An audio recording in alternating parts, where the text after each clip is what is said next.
हर हर महादेव। आज के इस वीडियो में आपको उस मंदिर के दर्शन करवाएंगे जिसे दुनिया की सबसे ऊंची शिव मंदिर की मान्यता प्राप्त है। आज आपको पंच केदार में सबसे ऊंचे केदार के दर्शन करवाएंगे। पार्वती पते नमः। हर हर महादेव। दोस्तों, अभी मैं हूँ उत्तराखंड देवभूमि के पंच केदार में से एक केदार तुंगनाथ महादेव के पास। मेरे पीछे आप देख सकते हैं तुंगनाथ महादेव का मंदिर।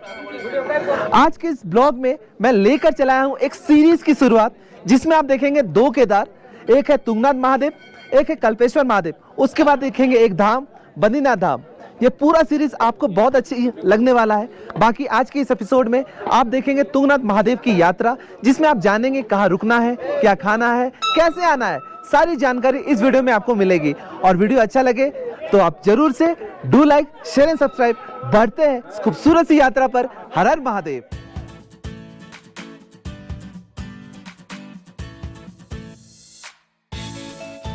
12,000 फीट की ऊंचाई पर स्थित तुंगनाथ महादेव पंच केदारों में से तीसरा केदार है और यहाँ पर महादेव की भुजाओं की पूजा होती है।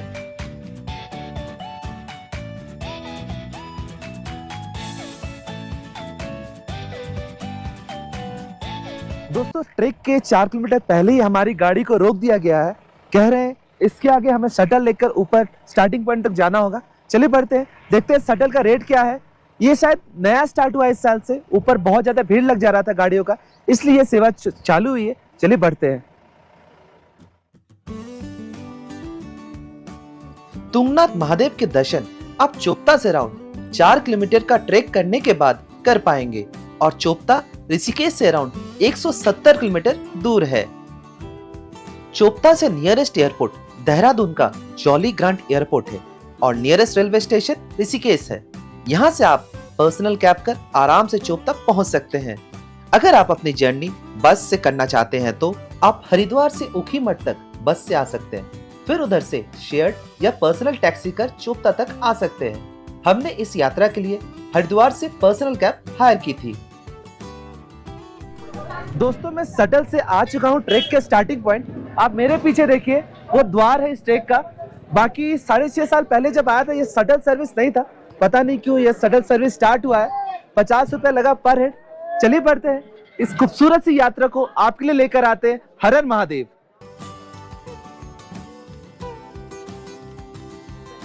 और अपनी यात्रा शुरू करते हुए हर हर महादेव।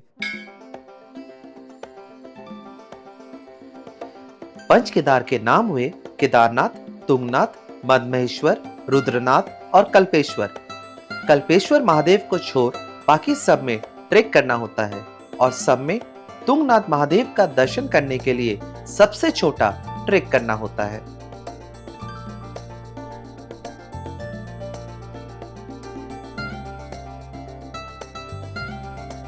ट्रेक के स्टार्टिंग में ही आपको घोड़े और पिट्ठू मिल जाएंगे।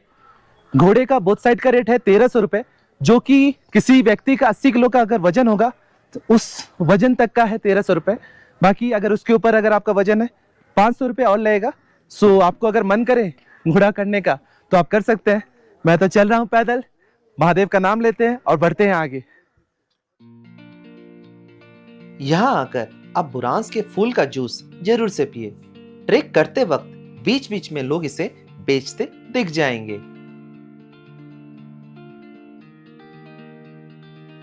अब जान लेते हैं रुकना कहाँ है।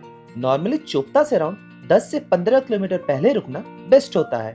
आपको सारी सुविधाएं फिर मिल जाती हैं। हम लोग सारी गांव में रुके हैं, जो कि अराउंड 16 किलोमीटर दूर है ट्रेक के स्टार्टिंग पॉइंट से। यहाँ आपको रहना खाना सब मिल जाता है और इलेक्ट्रिसिटी की भी नॉर्मली कोई दिक्कत नहीं होती है। ये रहा हमारा रूम जहाँ हम रुके थे। 3 लोगों के लिए काफी अच्छा साफ सुथरा रूम है। सारी गाँव से आप देवरिया ताल का भी ट्रेक कर सकते हैं, जो कि अराउंड 2.5 किलोमीटर का हाइक है। आप चाहे तो चोपता या मंदिर के पास बने टेंट होम स्टे में भी रुक सकते हैं, लेकिन सुविधाएं यहाँ थोड़ी कम होंगी।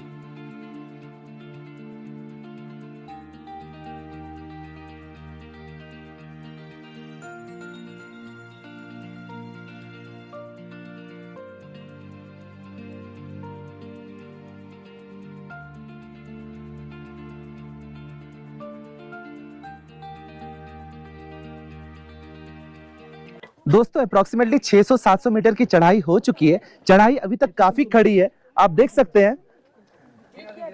बाकी जब 6.5 साल पहले मैंने चोपता तुंगनाथ का ट्रेक किया था तो दिसंबर का महीना था, काफी बर्फ था। अभी ये जो जगह खूबसूरत सा मेडोज दिख रहा है, उस वक्त यहाँ पे पूरा बर्फ था और उसमें सारे रेस्टोरेंट्स भी बंद थे।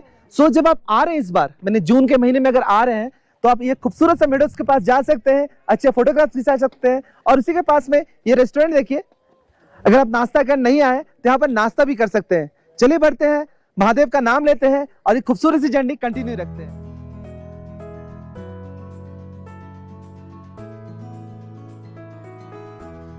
तुंगनाथ महादेव की यात्रा करते वक्त आप अपने साथ रेनकोट, अम्ब्रेला और ठंडी के कपड़े जरूर से रखें। यात्रा में बारिश कभी भी हो सकती है और मंदिर परिसर में ठंड काफी होती है।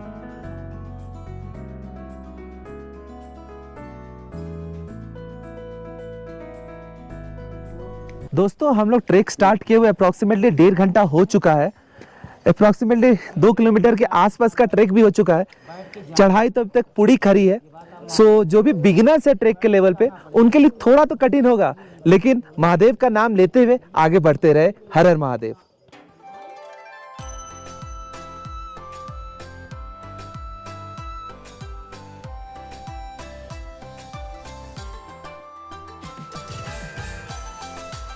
नॉर्मली मई, जून और सितंबर, अक्टूबर बेस्ट समय होता है तुंगनाथ महादेव के दर्शन करने के लिए। तुंगनाथ महादेव के कपाट हर साल अप्रैल मई के महीने में वैशाख पंचमी के दिन श्रद्धालुओं के लिए खुलता है और दिवाली के अगले दिन बंद हो जाता है। तुंगनाथ बाबा का शीतकालीन निवास स्थान मर्कटेश्वर मंदिर मक्खू मठ में होता है। सो अगर नवंबर से मार्च तक आप तुंगनाथ चंद्रशिला का ट्रेक करते हैं तो आपको तुंगनाथ मंदिर के कपाट बंद मिलेंगे।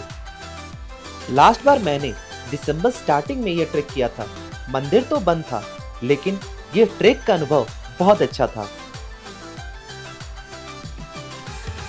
अगर आप विंटर्स में चंद्रशिला तुंगनाथ का ट्रेक कर रहे हैं तो आप अपने साथ पानी और कुछ खाने का सामान जरूर से कैरी करें, क्योंकि सारे रेस्टोरेंट्स उस वक्त बंद रहते हैं।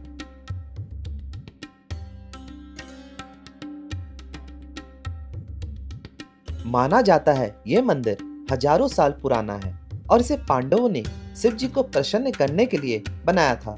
कहा जाता है कि पार्वती माता ने शिव जी को प्रसन्न करने के लिए ब्याह से पहले यहाँ तपस्या की थी। दोस्तों फाइनली ट्रेक कर हम लोग पहुंच चुके हैं, जिसके लिए इतने देर से ट्रेक कर रहे थे, महादेव का दर्शन करने के लिए। सामने ये सीढ़ी देख रहे हैं, ये सीढ़ी चढ़ते ही हम लोग महादेव के दर्शन कर पाएंगे, मंदिर के दर्शन कर पाएंगे। और मेरे वीडियो के थ्रू जो भी इस वीडियो को देख रहे हैं, महादेव के दर्शन कर रहे हैं, उन्हें कहूंगा जोर से कहे हर हर महादेव। ये मंदिर सुबह 6 से शाम 7 बजे तक भक्तों के लिए खुला रहता है। माना जाता है कि महाभारत के युद्ध में कौरवों को हराने के बाद पांडवों पर गोत्र हत्या और ब्राह्मण हत्या का दोष लगा। इन दोष से निवारण पाने के लिए पांडव शिव जी को बनारस में ढूंढने लगे, लेकिन शिव जी पांडवों द्वारा किए गए छल और हत्याओं से गुस्से में थे और उनसे नहीं मिलना चाहते थे। इसलिए शिव जी नंदी का रूप लेकर गढ़वाल क्षेत्र में चले गए। फिर पांडव शिव जी को ढूंढते ढूंढते गढ़वाल क्षेत्र में आए और भीम 2 पहाड़ों के बीच में खड़े होकर शिव जी को ढूंढने लगे। उन्होंने गुप्त काशी में एक भैंस को चढ़ते हुए देखा और समझ गए यही है महादेव। इसे देखकर नंदी रूपी शिव जी धरती में समाने लगे और भीम ने पीछे के पैर और पूंछ से उन्हें पकड़ लिया। फिर उनका पीठ केदारनाथ में, भुजाएं तुंगनाथ में, चेहरा रुद्रनाथ में, पेट मध्यमहेश्वर में और बाल कल्पेश्वर में उभर कर आया। हर हर महादेव। दोस्तों मैं भगवान के दर्शन कर बाहर आ चुका हूँ। मंदिर परिसर में भगवान के बहुत अच्छे दर्शन हुए, लेकिन अंदर किसी भी तरह का वीडियोग्राफी अलाउड नहीं था, इसलिए आपको दिखा नहीं पाया। बाकी अभी आप वेदर देख सकते हैं, फॉग वापस आ चुकी है और विंटर के बाद आज भगवान के दर्शन कर बहुत अच्छा लग रहा है। आई होप ये वीडियो देखकर आपको भी यहाँ का यात्रा करने का मन कर रहा होगा।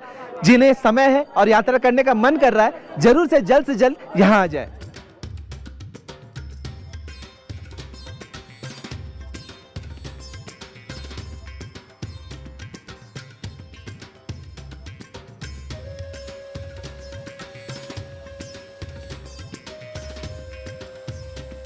दोस्तों, ऊपर से अप्रोक्सीमेटली आधा दूर नीचे आ चुके हैं। वेदर तो आप मेरे पीछे देख सकते हैं, काफी ग्लूमी है। सो दिखाने का तो उतना कुछ अभी है नहीं। जिस तरह से चढ़ाई स्टिप थी, उतराई भी वैसे ही स्टिप है। धीरे धीरे नीचे बढ़ रहे हैं। चलिए नीचे बढ़कर आपसे फाइनली उस गेट पे मिलते हैं जहां से हमने यात्रा शुरू की थी।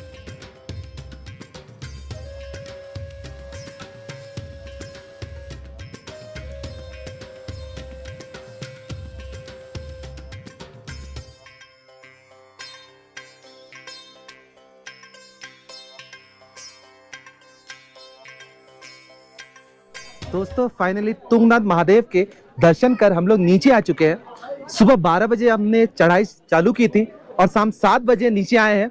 7 घंटे में टोटल अप डाउन हो चुका। इस बार भी चंद्रशिला का ट्रैक नहीं हो पाया। होपफुली जब अगली बार तुंगनाथ का ट्रैक करने आएंगे तो जरूर से चंद्रशिला का भी दर्शन करेंगे और वहां से आपको भी व्यू दिखाएंगे। बाकी अब हम लोग वापस अपने होटल की तरफ बढ़ जा रहे हैं। मिलते हैं आपसे नेक्स्ट एपिसोड में। आई होप इस एपिसोड में आपको सारी जानकारी मिल गई होगी, कैसे तुंगनाथ आना है, कहाँ रुकना है, क्या खाना है, बाकी वगैरह। अगर फिर भी कोई क्वेश्चन होगा तो जरूर से मेरे कमेंट बॉक्स में पूछे। हर हर महादेव।